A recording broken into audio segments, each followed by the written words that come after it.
Bonjour et bienvenue pour cette rapide présentation de BMS Monitor version 5 qui permet de programmer, de paramétrer, mais surtout de récupérer les informations au travers du CAN issues des BMS Master et Slave. Alors, il y a en effet deux cartes.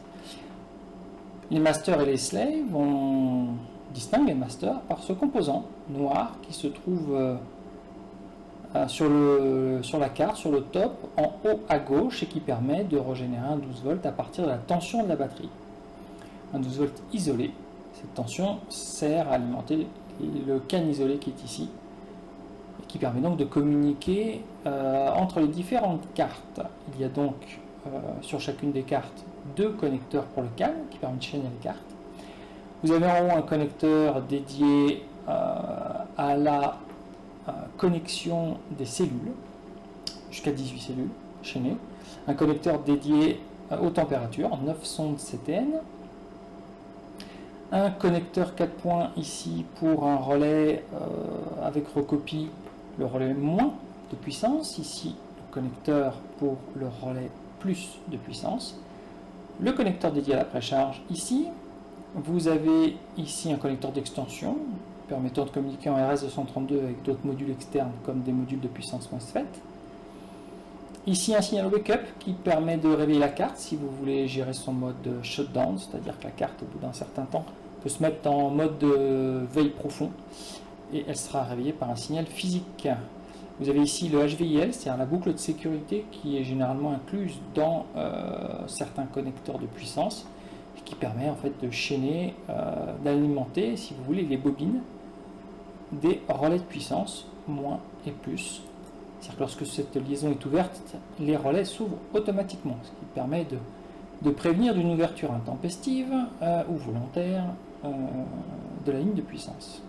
Et ici, le connecteur, le dernier connecteur, utilisé uniquement pour la master, qui permet de faire les lectures analogiques des courants entrants et sortants. Voilà, pour ce qui est maintenant de la connexion frontale.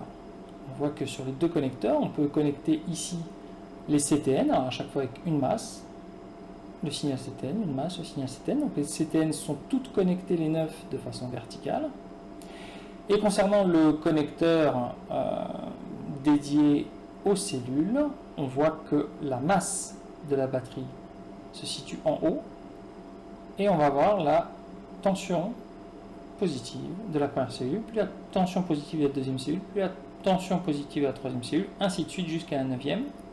À la 10e, il faut descendre sous la masse, et on continue ainsi de suite jusqu'à arriver à la 14, 15, 16, 17 et la 18. La tension 18 est importante, car c'est elle qui alimente tout le système électronique qui est derrière. Sans cette tension-là, la carte ne peut pas fonctionner. Donc, si vous voulez utiliser uniquement 14 cellules, vous devez brancher le signal plus de la 14e cellule ici et ajouter un shunt vers la 18. Les signaux 15, 16 et 17 resteront en l'air et ne seront pas connectés, tout simplement.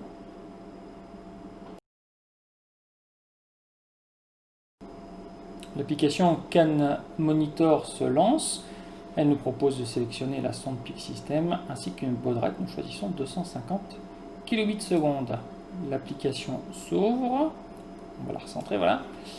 Alors, on va pouvoir choisir une adresse de base, chaque BMS ayant la même adresse, et ensuite un index. L'index correspond au chiffre du milieu. Donc la slave 1 s'exprimera en 210, la slave 2 en 220, puis 230, 240, etc. La 200, c'est la master. La master, on peut lui indiquer le nombre de BMS qu'il va falloir qu'elle surveille. Donc imaginons 3. On est en techno NMC, pas en lithium fer phosphate. On va émuler le VCU, c'est-à-dire la carte principale qui va piloter le bateau ou le véhicule. Et on va dire Apply. Quand on va venir ici dans l'onglet Général Batterie, on va voir que la batterie est dans un état init. Et il y a un BMS de détecté, a priori, qui nous envoie une tension de 54,9 volts. puis il y en a deux autres qui sont nuls, pour une raison très simple, c'est qu'il n'y a pas les BMS de connectés. Ici, on a des voyants verts ou rouges qui sont les voyants du module, du pack, c'est-à-dire ici du pack sélectionné, le premier. Attention, ce ne sont pas les informations de toute la batterie. Les informations de toute la batterie se trouvent en dessous, ici. Vous voyez la cellule min, la cellule max, vous voyez par exemple température min et max. Alors j'en ai connecté aucun, vous aurez donc moins 51 degrés. On a l'état failure de toute la batterie. Alors on laisse le curseur dessus, on voit apparaître que 60 ça correspond, je le remets au WRN warning et OT over temperature. Warning pourquoi? Car deux BMS ne sont pas détectés.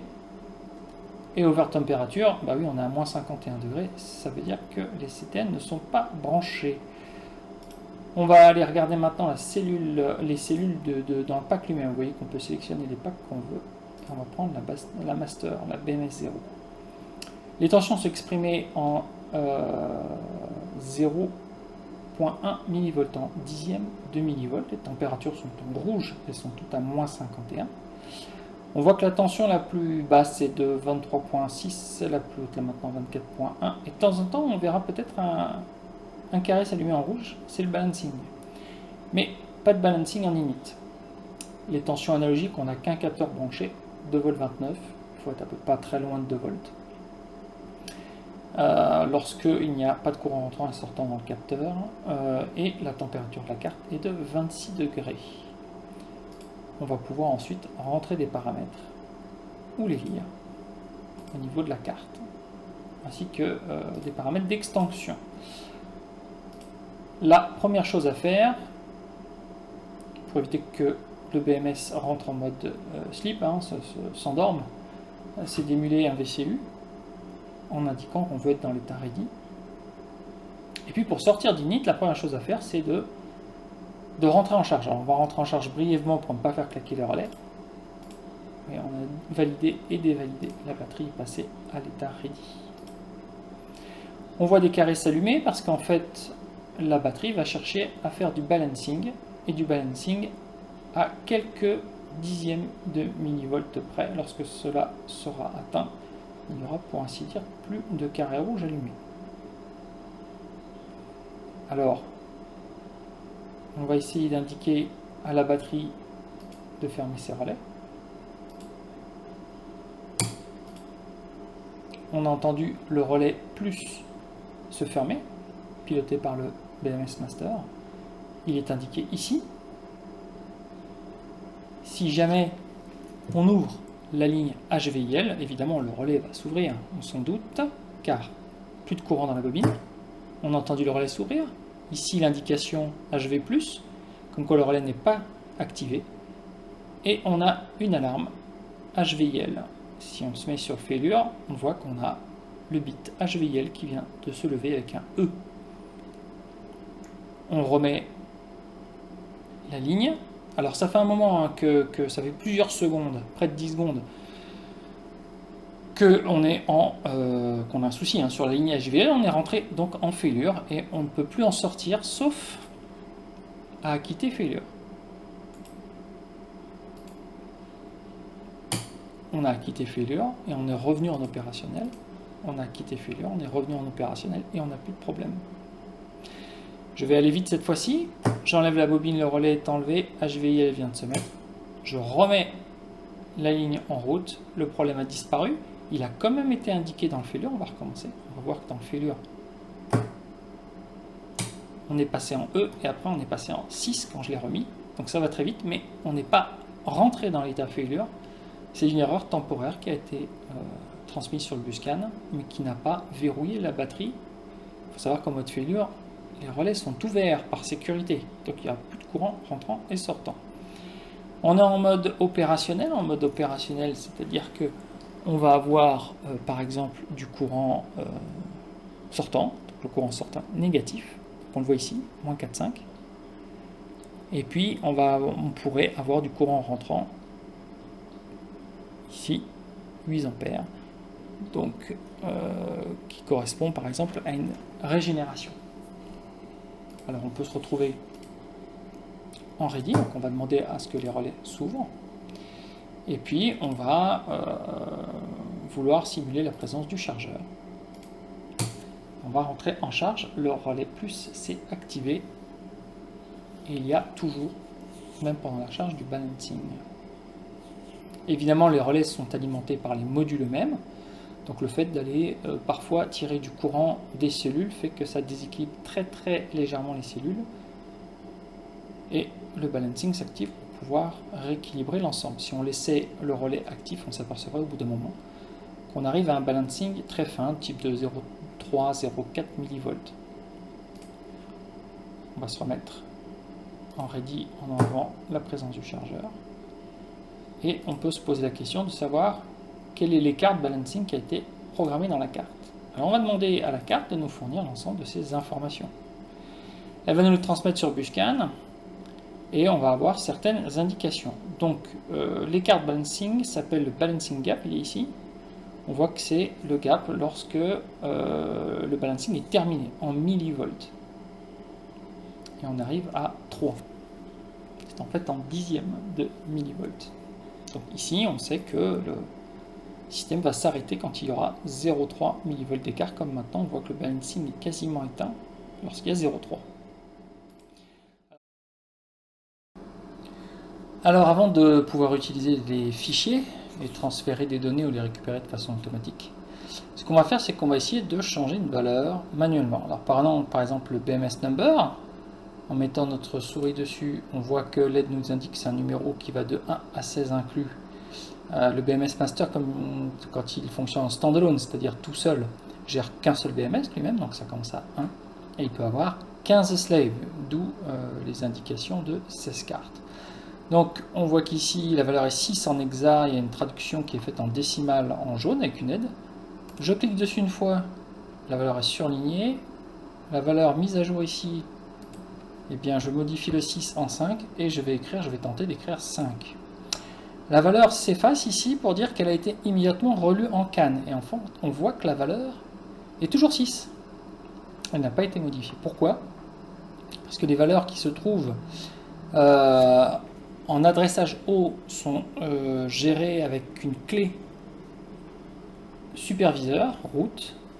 Les valeurs qui se trouvent un peu plus bas nécessitent un code d'accès administrateur et les valeurs qui suivent ont un code utilisateur.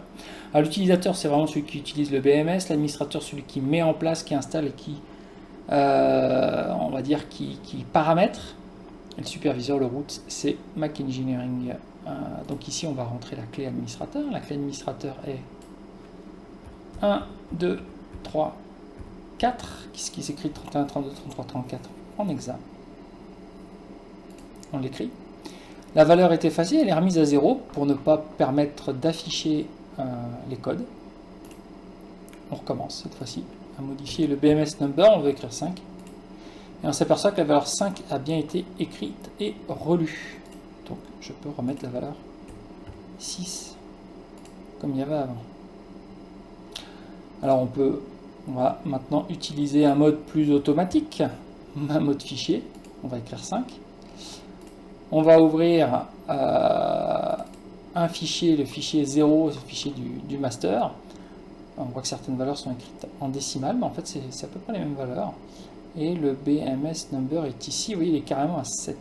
C'est-à-dire 6 slaves en plus de la master. Et on transfère. Alors on va avoir une progress bar ici qui correspond au nombre de valeurs. Vous voyez que les valeurs sont repassées en bleu et en noir pour dire qu'en fait elles sont mises à jour et elles repassent en hexa pour indiquer que c'est une valeur issue de la carte. Alors ça continue, pourquoi? Parce qu'en fait on passe dans l'autre plan de données, l'extension, les paramètres d'extension des cartes. Tout a été mis à jour, le update résulte est OK, ce qui est une valeur qui nous est retournée dans le champ mode debug. On a 0 pour dire qu'on n'a eu aucune erreur. C'est la dernière valeur qui est lue sur l'ensemble des valeurs. Et donc tout va bien, le transfert a bien été établi. La carte n'a pas forcément redémarré, elle peut l'avoir fait. Et on voit qu'elle est actuellement en failure. Alors on va regarder pourquoi elle est en failure. Elle est certainement en failure parce qu'elle a dû faire un accès en mode reprogrammation. Donc avec des étapes qui ne lui ont pas plu sur certaines valeurs. Donc on va acquitter la failure. On revient en ready, on va attendre de voir quelles sont les valeurs. On voit qu'il y a du HVIA, il y a du warning et de l'over temperature. Et on retombe en failure. Pourquoi? Eh bien parce que l'over temperature a déclenché une alarme. Et si je ne veux pas que l'over temperature déclenche une alarme, je vais le faire ici. Ça, ce sont les paramètres de la carte. Par exemple, si je veux qu'il n'y ait pas de shutdown, je vais mettre un 1, c'est le cas. Si je veux qu'une basse tension ne provoque pas un failure, je vais mettre le bit 1, donc un 2. Et no temperature failure, c'est 4. Or, je vois que j'ai 9. 9, ça veut dire que j'ai une mesure de courant par lemme. Et il me manque, et le 1, c'est no shutdown. Et il me manque la température failure. Donc, en fait, il faudrait quasiment, d'ailleurs, un F moins 2, donc un D. Il faudrait être D ici. Alors, je vais recommencer. 1, 2, 3, 4, administrateur. On va voir si ça a été bien accepté. Le 49, je vais le passer à D. Je vais écrire. Le D a bien été accepté. Je retourne.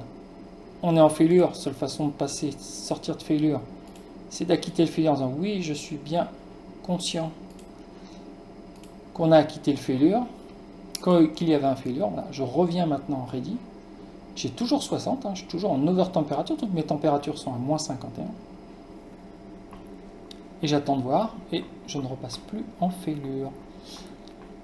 Donc le bit, le changement a bien été pris en compte par la carte. On voit d'ailleurs que dans le fichier que j'ai transféré, on a eu une information qui dit Emulate Master BMS. La carte que nous avons programmée est Master BMS. On peut choisir d'émuler les Master BMS. Pourquoi? Eh bien, quand je veux programmer une slave en tant que master, eh bien, ma slave, si je ne veux pas qu'elle rentre en sleep, il faut que j'émule un master BMS. Sinon, elle va voir qu'il n'y a pas de master et elle va se mettre en veille pour consommer le moins possible. Voilà le petit tour d'horizon. Dernier onglet qu'on n'a pas vu, le buscan. Ici, on peut visualiser les trames qui sont envoyées. Et on a un compteur de trames, ce qui permet surtout de vérifier que la carte communique quand on a un doute. Et enfin, chaque carte est identifiée avec un numéro de série unique. On va essayer de connaître celui de notre carte. Les trames ont été envoyées depuis le PC, d'autres trames ont été envoyées depuis la carte, et on remarque que le numéro de série est celui-ci. On peut voir que d'une carte à l'autre, certains chiffres changeraient à l'intérieur. Ce numéro est unique, il est unique, il est dépendant du processeur. Il est gravé au laser à l'intérieur, et on sait que le logiciel est en version 1 et que sa révision est C. Voilà pour ce petit tour d'horizon.